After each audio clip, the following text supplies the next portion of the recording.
Assalamualaikum warahmatullahi wabarakatuh. Di sini kami akan mempresentasikan hasil tugas besar pengantar jaringan komputer, observasi dan redesain jaringan komputer.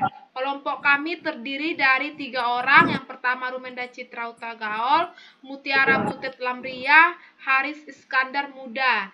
Di sini kami observasi dan redesain jaringan komputer itu di kantor CP Mitra Digital Abadi. Di sini ada latar belakang dari yang kami dari observasi dari kantor digital tadi. Ada latar belakangnya kebutuhan jaringan stabil dan aman. Kantornya modern, butuh koneksi kabel dan nirkabel. Tugas observasi, identifikasi masalah, redesain jaringan. Nah, jadi untuk latar belakang ini di mana di area digital saat ini kebutuhan akan jaringan yang stabil, aman, dan fleksibel menjadi krusial di berbagai institusi. Itu baik di lingkungan kantor kecil, sekolah, maupun ruang publik. Keberadaan jaringan yang dapat melayani perangkat kabel maupun nirkabel sangat menjadi standar. Nah, di sini ada tujuannya. Nah, di tujuannya ini ada merancang topologi jaringan dengan Cisco Packet Tracker, menganalisis topologi awal, mengidentifikasi masalah performa dan keamanan, mendesain ulang secara aman, menyusun rencana implementasi. Nah, tujuan ini bertujuan untuk mereview kondisi jaringan existing dan melakukan desain ulang atau redesign agar lebih sesuai dengan kebutuhan saat ini dan di masa depan lebih lanjut. Dan untuk di slide berikutnya, di sini ada observasi jaringan existing seperti gambar yang tertera di sebelah kanan itu adalah gambarnya yang masih observasi jaringan existing. Di situ ada dia router ya. Itu ada router. Nah, terus ada juga switch dan ada juga topologi. Juga ada IP address-nya juga ada atau IP routernya ya. Terus juga ada keamanannya dan juga ada DHCP-nya. Nah, jadi untuk routernya itu komponen. Nah, jadi routernya itu komponen dengan kondisinya Cisco-nya 1941 aktif. Itu sebagai DHCP server dan gateway. Nah, untuk switch-nya juga itu kondisinya Cisco-nya itu 2960, itu layarnya 2, switch-nya belum dikonfigurasi ke VLAN. Nah, di situ juga untuk topologinya itu start topologi sederhana. Itu seperti gambar di situ, start topologinya masih sederhana, koneksi terpusat di switch. Nah, untuk wireless seperti yang ada di gambar itu juga belum tersedia, koneksinya hanya menggunakan kabel ya. Dan di situ ada DHCP yang seperti gambar itu DHCP-nya aktif pada routernya. Nah, semua perangkat dalam satu segmen. Dan untuk IP routernya atau IP address-nya itu 192.168.10.1/24. Itu kondisinya tanpa subnet tambahan. Dan untuk monitoringnya tidak ada tools monitoring, konfigurasi masih manual. Inilah gambar jaringan existing yang masih existing. Dan untuk profil perusahaan dari CP Mitra Digital Abadi itu bidangnya entry data, pengetikan dokumen atau percetakan atau layanan administrasi masih lokal. Dan jumlah karyawan kami masih baru dan masih jumlah karyawan 3-5 orang. Dan operasinya itu semua kerja dilakukan di kantor tanpa kerja remote. kebutuhan jaringan kami masih file sharing, cetak dokumen, backup sederhana. Jaringan internet kami masih lewat router umum atau IndiHome ya. Semua kalian hanya butuh browsing dan kirim email. Dan keamanan di kantor kami belum jadi prioritas besar asal data tetap private. Redesign selanjutnya ada redesign topologi. Yang pertama, kita menambah 2 akses point dan 8 laptop yang terhubung ke 2 akses point, 4 laptop dalam 1 akses point. Oke, untuk VLAN 10 itu digunakan untuk staff, VLAN 20 itu digunakan oleh tamu, dan VLAN 30 digunakan oleh manajemen. Yang keempat ada DHCP centralized via router on a stick. Apa sih ini? DHCP centralized via router and stick.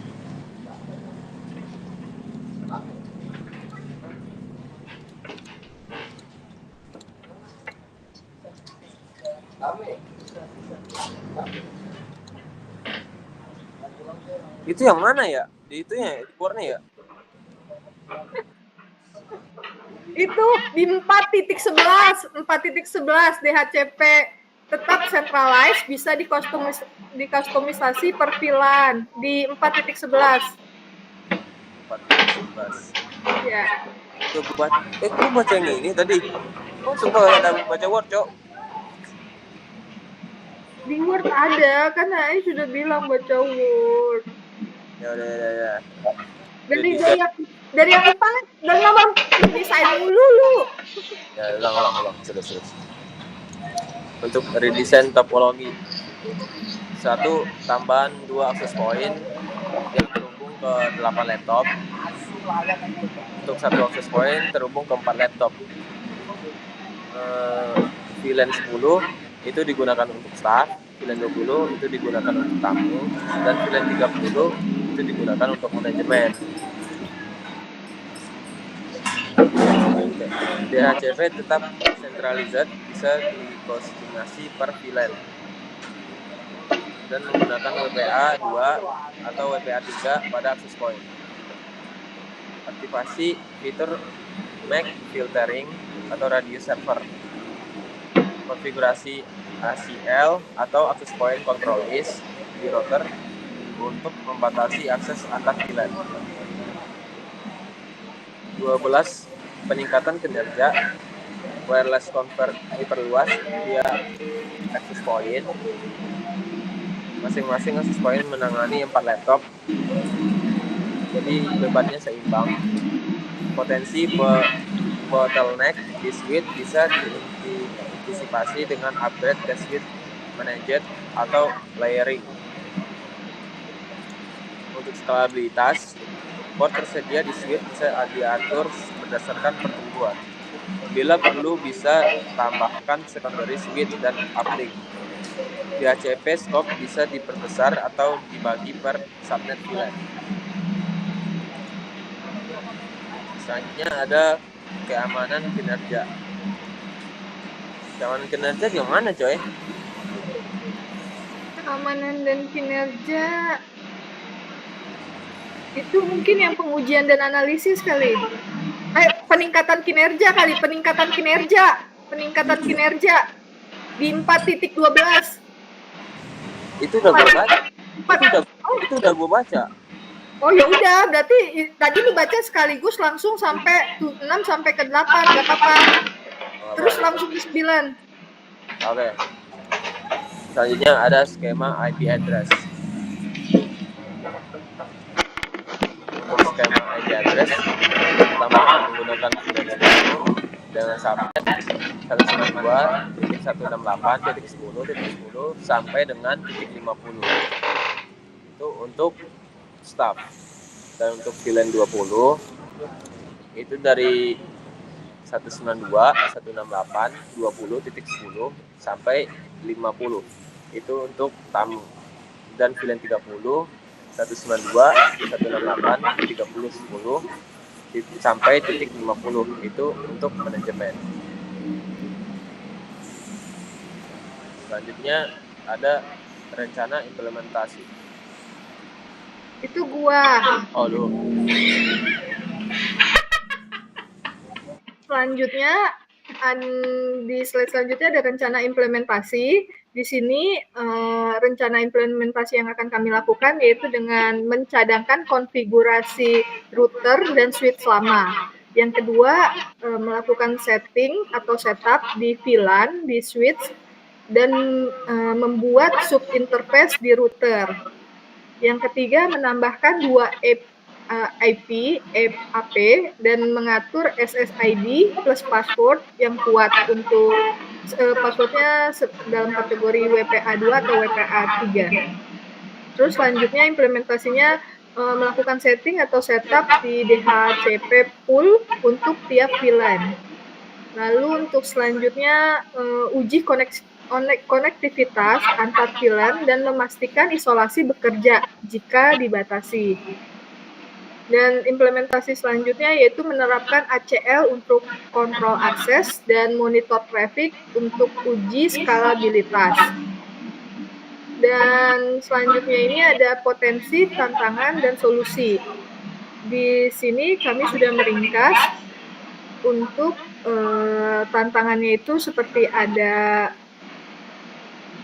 perangkat lama, yaitu solusinya dengan mengupgrade switch VLAN yang capable. Yang kedua, VLAN ACL rumit. Ini solusinya kita simulasikan bertahap di paket tracker, di Cisco paket tracker. Lalu yang ketiga ada tantangan WiFi interference, yaitu solusinya kami akan mengatur channel WiFi dengan manual. Yang keempat ada DHCP multi VLAN. Ini kami memberikan solusinya di masa depan itu dengan IP helper address atau router on a stick. Lalu untuk yang selanjutnya ini ada potensi, tantangan, dan solusi. Mungkin hampir mirip dengan yang sebelumnya. Di sini ada tantangannya seperti kompatibilitas perangkat lama. Kita akan mengganti switch yang support dengan VLAN. Lalu untuk pengaturan ACL yang rumit, kita akan uji bertahap menggunakan simulasi berkala. Untuk tantangan kebutuhan dokumentasi IP atau VLAN, kami akan membuat tabel IP plan and device mapping. Lalu tantangannya VLAN dan trunking yang membingungkan. Kita akan berinovasi menggunakan diagram VLAN dan urutan konfigurasi akses atau trunk secara konsisten untuk memahami alur segmentasi jaringannya. Dengan begitu, kesimpulan yang kami dapatkan ya, dengan meredesain jaringan modular itu menjadi aman dan DHCP WiFi menjadi optimal topologinya dan scalable untuk pengembangan ke masa depan. Sarannya untuk topologi existing menjadi topologi redesign, kami mengharapkan ada audit jaringan tiap 6 bulan dan mentraining teknisi VLAN dan ACL menggunakan monitoring tools. Mungkin sekian yang dapat kami presentasikan dari kelompok kami. Kurang lebihnya mohon maaf. Selesai. Udah belum? Gimana coba Rumenda, gimana?